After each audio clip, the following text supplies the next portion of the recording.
The secret way money is made. Most people think money is just cash in their wallet or numbers on a screen. They believe banks lend what they already have.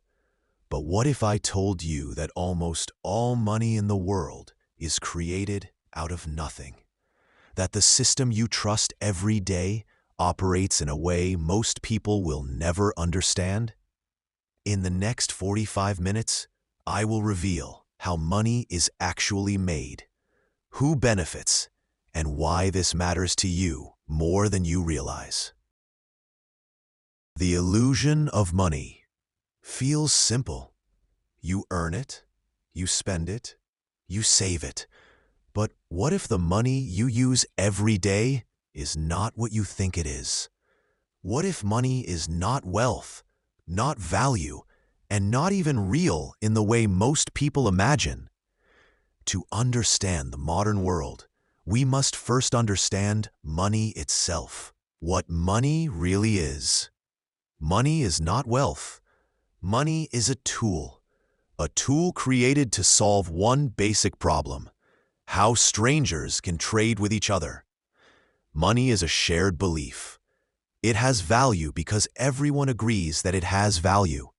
If that belief disappears, money becomes paper or numbers on a screen, nothing more. Money as memory. Money is a record.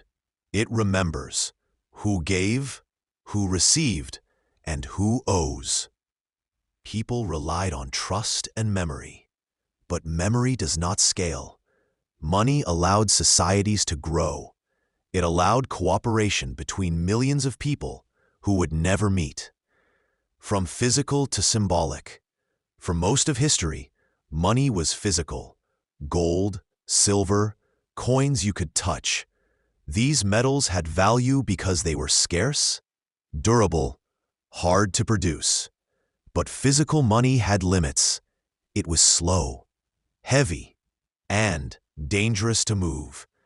As economies expanded, money had to change. The birth of paper money. Paper money was not originally money.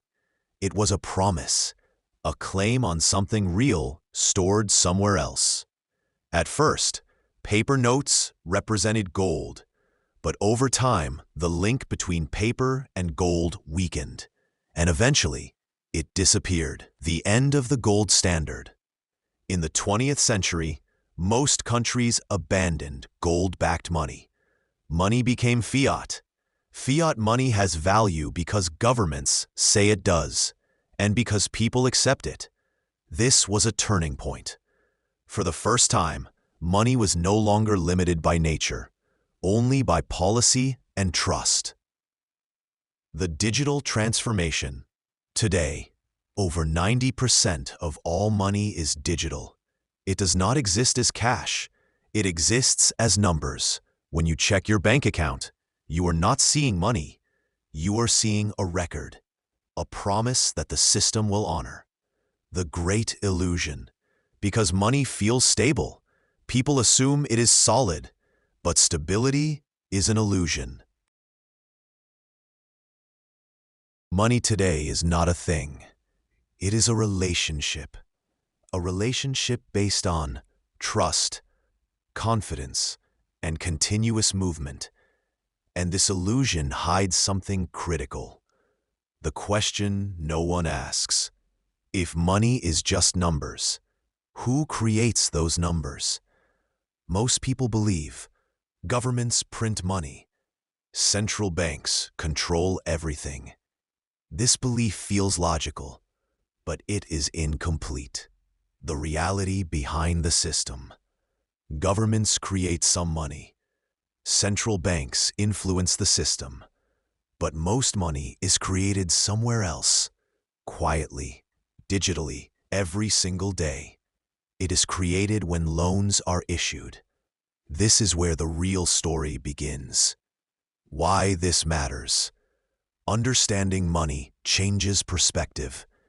It explains why prices rise, why wages lag, why debt feels unavoidable, and why the system rewards some while punishing others. Transition to Part 2. To understand how money is created, we must look at banks differently. Not as buildings, not as brands, but as machines. Machines designed to create money.